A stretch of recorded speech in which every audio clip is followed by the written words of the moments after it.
மன நிம்மதி வேண்டுமா? முதலில் இத செய்யுங்கள். தினமும் விளக்கு வச்சுட்டு, "கடவுளே, இந்த பிரச்சனை ஏன் தீரல?" என்று புலம்புறீங்களா? நிறுத்துங்க. கடவுளுக்கு உங்க மன கஷ்டம் தெரியும். உங்க பிரச்சனையும் தெரியும். ஆனா கேள்வி ஒண்ணு, நீங்க உண்மையிலேயே மனதார கடவுள நெனச்சீங்களா? முதல்ல கடவுள கஷ்டத்துக்காக தேடாதீங்க. விரும்பி வணங்குங்க. கடவுள வணங்குறப்போ அமைதியா வணங்குங்க. கடவுள் எப்படி வணங்கணும், எப்படி வணங்குன மன நிம்மதி கிடைக்கும்னு சொல்றேன். கண்டிப்பா கூர்ந்து கவனிங்க. உங்க வீட்ல சாமி கிட்ட விளக்கு ஏத்துங்க. மனசுல வேற எந்த எண்ணமும் இல்லாம, கடவுள மனசார நெனச்சுக்கோங்க. நீங்க எந்த கடவுள வழிபடுறீங்களோ, அவங்கள நெனச்சுக்கோங்க. அமைதியா 1 அல்லது 2 நிமிஷம் கண்ண மூடுங்க. உங்க தெய்வத்த மனசுல நெனச்சுக்கோங்க. அப்புறம் கண்ண திறங்க. அந்த தீபத்தோட வெளிச்சத்துல உங்க தெய்வத்த பாருங்க.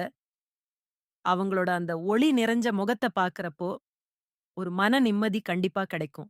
மனசுல வேற எந்த குழப்பமும் இருக்காது. உங்க பிரச்சனைக்கான வழி சீக்கிரமா உங்க மனசுக்கு தெரியும். இது முதல்ல செய்ய கஷ்டமா இருக்கும். ஆனால் தொடர்ந்து முயற்சி பண்ணுங்க. கடவுள வழிபடுறப்போ வேற எந்த சிந்தனையும் கொண்டு வராதீங்க. கடவுள மட்டும் மனசுல வையுங்க. அமைதியா கடவுள வணங்குங்க. ஆவேசமா கடவுள வழிபட்டுட்டு, பிரச்சனைகள மட்டும் சொல்றத நிறுத்துங்க. அமைதியா வழிபடுங்க. கண்டிப்பா உங்க மனசு அமைதியாகும். உங்க பிரச்சனைக்கான தீர்வு உங்க மனசுலயே தெரியும். இன்னைக்கே முயற்சி பண்ணுங்க.